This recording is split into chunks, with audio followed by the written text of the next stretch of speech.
Assalomu alaykum aziz dindoshlar.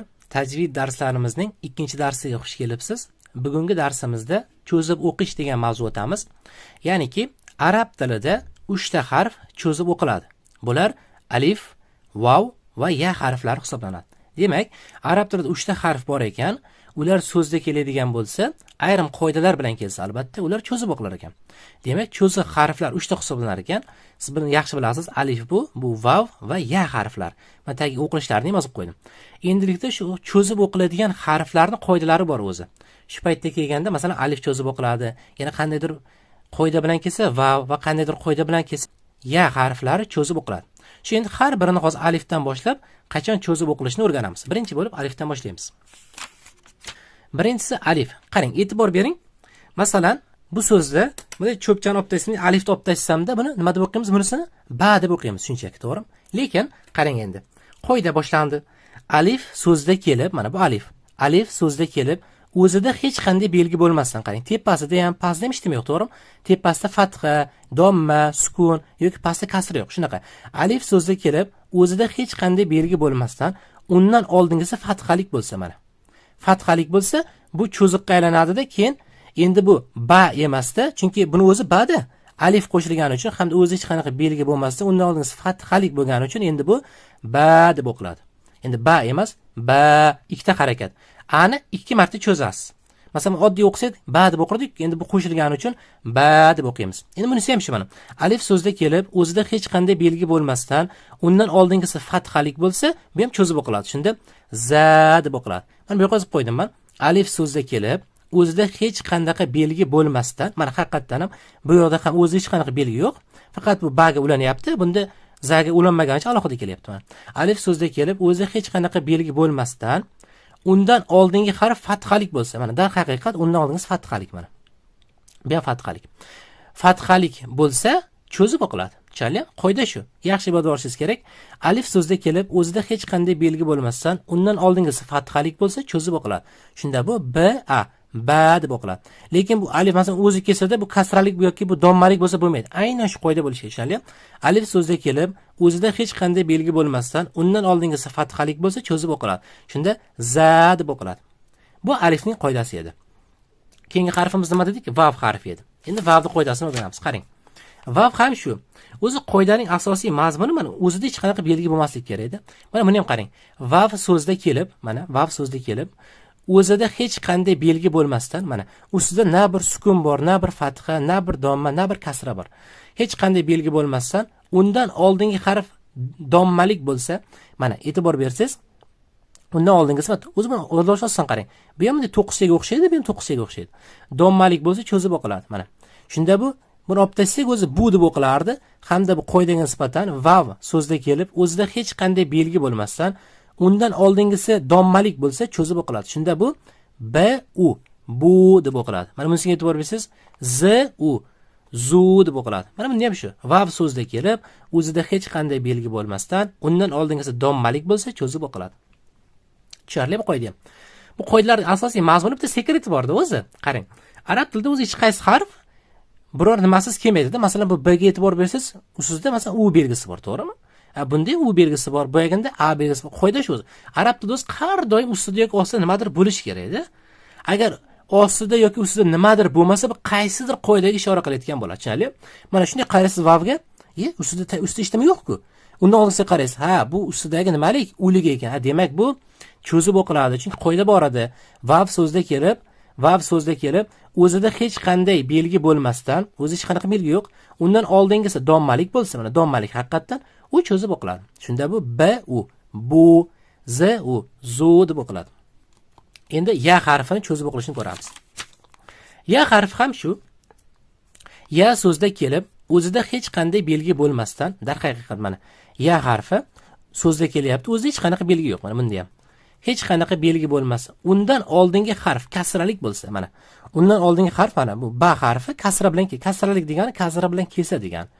Mana b harfi kasra bilan kelsa, u cho'zib o'qiladi. Shunda bu b i b deb o'qiladi. Bunisi z i z deb o'qiladi. Tushunarli? Yana asosiy qoidamizni aytib o'taman. Arab tilida hech qaysi harf harakatlarsiz kelmaydi. Ya'niki ustida yoki ostida nimadir bo'lish kerak edi. Agar u harakatlarsiz kelsa, qaysidir qoidaga ishora qiladi. Shuning uchun mana yaga qaraysiz, hech nima yo'q. Ha, demak undan oldingiz kasralik, demak bu cho'zib o'qiladi. Endi kitobdagi misollarni bir o'qib ko'ramiz. Hozir yana takrorlab o'taman. Qarang. Umumiy takrorlash. Demak, mavzumiz cho'zib o'qish ekan, 3 ta harf cho'zib o'qilar ekan. Alif, vav, ya harflar. Alifni, vavni, yani qoidalarini endi ko'rib o'tamiz. Qarang. Alif cho'zib o'qilishi uchun alif so'zi kelish kerak, hech qanaqa belgisi bo'lmasligi kerak ekan. Undan oldingisi fathalik bo'lsa cho'zib o'qilar ekan. Shunda ba, ba, za, za. Keyingisi vav harfi. Vav so'zda kelib, o'zida hech qanday belgi bo'lmasdan, undan oldingisi donmalik bo'lsa, bu ham cho'zib o'qilar ekan. Shunda b u, bu, z u, zu. Hamma harflarni kitobda o'qiymiz hozir. Keyingisi ya harfi. Ya harfi so'zda kelib, o'zida hech qanday belgi bo'lmasdan, undan oldingisi kasralik bo'lsa, cho'zib o'qilar ekan. Shunda b i, bi, z i, zi. Endi keling kitobdagi misollarni o'qib ko'raylik, shunda aniqroq bo'ladi. Kitobimizdagi so'zlarni o'qishni boshlaymiz. Eslatib o'taman, 48-betda. Xo'p, qarang, bu uchalasini o'qimay turamiz. Hozircha maytdan boshlaymiz, qarang. Mana alif so'zda kelyapti, o'zida hech qanaqa belgi yo'q, undan oldingisi nimalik? Fathalik. Demak bu ba, ba. Ya harfi so'zda kelyapti, o'zida hech qanaqa belgi yo'q, undan oldingisi kasralik. Shunda ba i, bi. Vav harfi so'zda kelyapti, undan oldingisi donmalik bo'lgani uchun bu ham ba u, bu. Endi buni mana alif so'zda kelib, o'zida hech qanaqa belgi yo'q, undan oldingisi fathalik. Shunda ta. Ya harfi so'zda kelyapti, o'zida hech qanaqa belgi yo'q, undan oldingisi mana t harfi bu. T harfi kasralik. Shunda ti. Vav so'zda kelib, o'zida hech qanaqa belgi yo'q, undan oldingisi nima? Donmalik. Shunda t u, tu. Davom etamiz. Mana alif so'zga kelib, o'zi hech qanaqa belgi yo'q, undan oldingisi fathalik. Shunda fa. Ya harfi so'zga kelib, o'zi hech nima yo'q, undan oldingisi kasralik. Shunda fi. Bu ham shu, mana vav harfi so'zga kelib, o'zi hech qanaqa belgi yo'q, undan oldingisi nima? Donmalik. Shunda fu. Endi bunisi ja, ji. Menimcha qoidani tushunib oldingiz, endi o'qib ketaveramiz. Ju, ha, hi, hu, xo, xi, xu, da, di, du. Mana e'tibor bering, bu yerda nega d ga qo'shilmayapti? Chunki biz dal harfini o'tganimizda aytganmiz, daldan keyingi harf dalga qo'shilmaydi. Mana bunda ham qo'shilmayapti. Shunda da, di, du, za, zi, zu, ro. Qarang, bu ra o'qilmaydi, ro o'qiladi, bilasizmi? Lekin shu cho'zib o'qilaverasiz.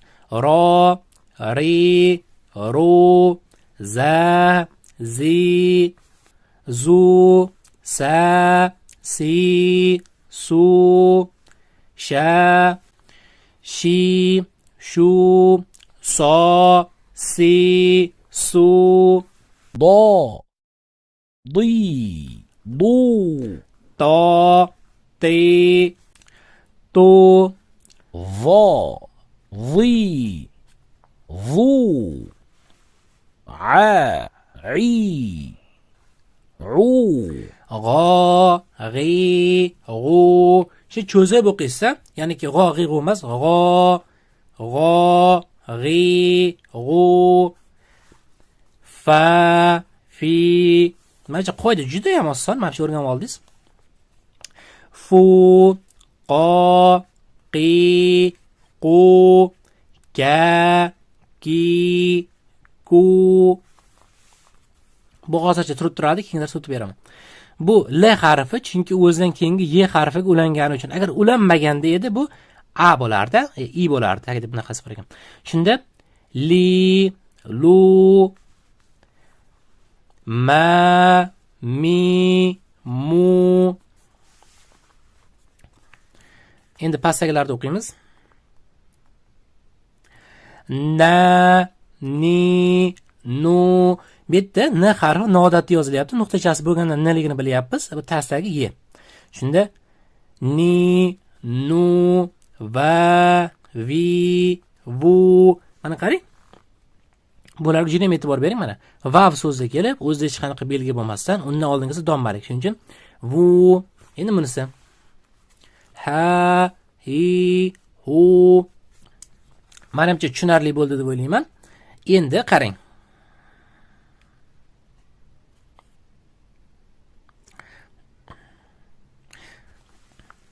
Biz hozir mana kitobda tepa qismidagi 48-betda tepa qismidagi so'zlarni o'qib bo'ldik. E'tibor bersangiz, tepada 3 tagina so'z qolib ketdi-da. Shuni ham boshda 3 ta so'zimiz qolib ketgandi, shuni ham o'qib ketamiz. Qarang. Bu so'zga e'tibor berasiz, mana qarang.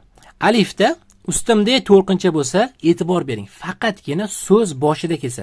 Bu o'zi bitta katta mavzu, lekin so'z boshida men boshda yozib qo'yaman. Faqatgina boshida. Tushunarli? Faqatgina so'zni boshida kelsa, o'rtasida emas. Faqatgina so'zni boshida kelsa, shu beriga a deb o'qiladi mana. Ikkita a ga teng bo'ladi, tushunarli?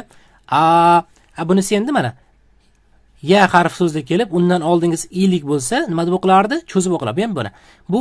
Bunisi bu yolg'iz holatdagida bu. Bunisi mana vav so'zda kelib, undan oldingisi dommalik bo'lsa, bu ham nima qilinadi? Cho'zib o'qiladi. Shunda bunisi u deb o'qiladi. Tushunarli? Mana boshdagilar o'zida mana a, i, u, bu yo'q desa kombinatsiya holatda qarang. Ba, bi, bu. Menimcha tushundingiz deb o'ylayman. Mana shu narsani ham daftaringizga yozib qo'yasiz. E'tibor bering, juda ham muhim.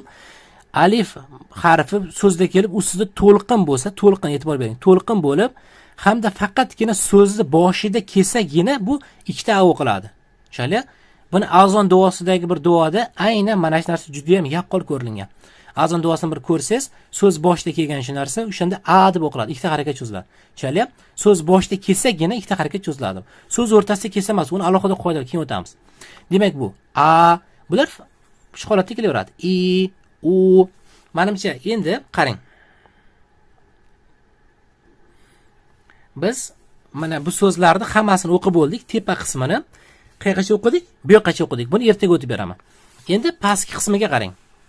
Pastki qismi ham xuddi shu so'zlar, faqat qarang, bu yerda bir xil berilganda, masalan k harfi bo'lsa k, ki, ku edi. Masalan bir xil. 3 ta holatni bir xil bergandi. Lekin pastida esa aralashtirib bergan. Mana qarang. Mana e'tibor bersangiz, bu, ti, na, tu, ya, tu aralash quralash bergan. Tepadagi bilan bir xil, pastdagilarni o'zingiz o'qib qo'yasiz. Xo'p, keyin uyga sifalar bo'limiga Xo'p, birinchi qiladigan ishingiz har doimgidek birinchi daftarda o'tgan leksiyamizni ko'chirib olasiz. Undan keyin mana buni ham leksiya sifatida o'tib berdim. Buni yozasiz. Keyin so'zlarni hammasini yozib chiqasiz. Pastdagi hamma so'zlarni o'qib bizga yana jo'natsangiz, har doimgidek tekshirib beramiz. Uyga sifalarda o'sha bot bor, bilasiz, o'sha botga jo'natasiz. Keyingi darsimiz yana 2 kundan keyin bo'ladi.